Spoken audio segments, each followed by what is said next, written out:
So just before we start, I just wanted to come on and give a rough, brief lowdown of what is going on here. So for about the last 4 or 5, since this year basically, I've been doing a lot of behind the scenes work with another creator. Uh, Also on my own as a personal side quest, I guess you could say. Those that know me well know that I have a criminology background. I studied it as my main thing I wanted to do in my career, in my life. I didn't obviously follow through with it. Obviously, I had children and things changed, but I still like to, keep up with the times, and I'd like to do my little analysis thing on certain cases. I love true crime and always have. Long story short, the Idaho 4 case has really tickled my pickle, to be honest. Bad analogy, but it just absolved me. It totally took me in. I was a little bit borderline obsessed with it. I had some good creators that I was sourcing good information from, because as you all know, I am Australian. I am in Australia, so I'm not in America. I'm not partial to, your laws, your but this being such a high profile case, I just I was in awe by what had happened, and I was very shocked, probably a lot like the American people and everyone else worldwide. So for the last few months, I have gone on the deep dive, the rabbit hole, the long extended version of every piece of information that's come out, every court doc, every testimony, every video, every, you're talking about like Linda Lane video, the excessive amount of stuff, and I've been putting it all through like equalizers and trying to get information from things and cross-referencing and just for my own personal sake of satisfaction, really, to be honest, because I like to know. And being a criminologist background, I like to learn. I love to learn through body language, through subtle cues, and through information. Now, this case has polarized me. I started off with one thought, and then I was swayed to another, and now we sit here with a plea deal, which I do believe the judge will accept within the next 24 hours in your time. With light of all of this, I have really hardly tried to hold back doing any type of tarot reading, because there's a lot of readers out there that have done this. There's been spirit boxes done. There's been a lot of different divinational and other works done in regards to the Idaho 4. Not just them, but Brian Koberger's energy, their extended families, mothers, fathers, daughters, uncles, all sorts of it. And I didn't want to get in the mix of all of that stuff at the time, because it was just been so over publicized, and I wanted to keep to the real truth of the meat of it.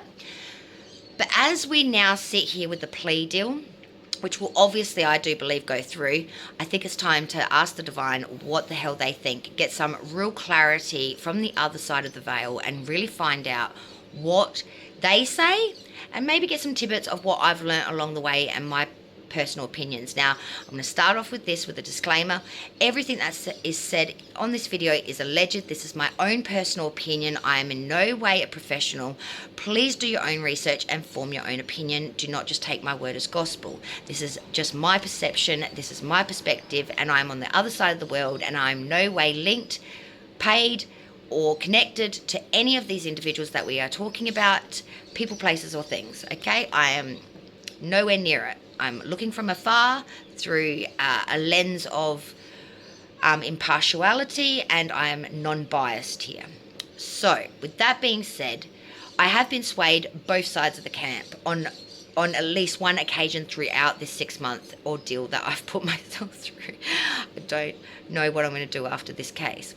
I'll probably find something else to run down some other rabbit hole, because, Redsky always runs down rabbit holes. Now, we are going to get into it soon, but I just wanted to give you a bit of a lowdown here about the situation, how it stands from where I sit. And I sit on the other side of the world, so, Now, please forgive me as we go through. I'm not 100, I do have a rough idea of how the American justice system works.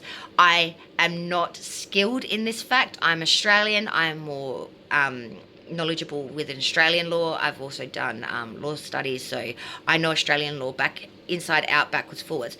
American law is a little bit different to ours, and there are certain exceptions, especially with the different states. I know they have their own legislative laws. So if I do say something that is not quite right, please forgive me. I'm doing the best I can to use my knowledge into your system, okay? They are not exactly compatible. I'm from a different world, basically trying to understand your legal system. So if I make something a little bit like if I say something and it's a little bit out of context or not exactly how the law or legislation is done, please forgive me. Please feel free to let me know in the comments below. Please be respectful. Like, I don't want to be attacked or anything. Like, that's not what this is about.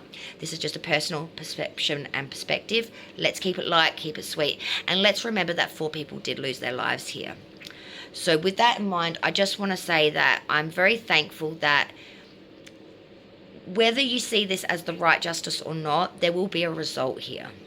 And I think that if we can spare any more trauma and any more heartache to the people that have suffered, the witnesses that have gone through it, and all people involved, and save people some money as well with it not going to trial, I think there's always got to be a positive to be taken from this. Now, by no means is this going to be... at the end of the day, whether it's the death penalty or whether it's life in prison, it is a sentence. There will be payment for the act. So let's be respectful to all the people involved. I also want to dedicate this, obviously, I want to give a little bit of a note here to the Idaho 4.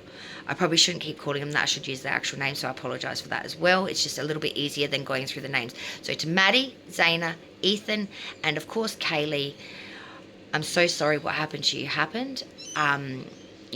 Everyone that has ever brought up your names on a channel or in conversation all around the world, because you are worldwide, my darlings, it's always in love and respect. We never mean any harm.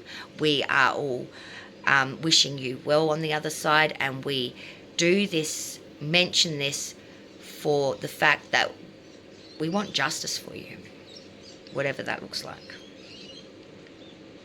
So I dedicate this to the 4 individuals who lost their lives on the 13th of November, 2022. May you rest in peace, my darlings. Let's begin.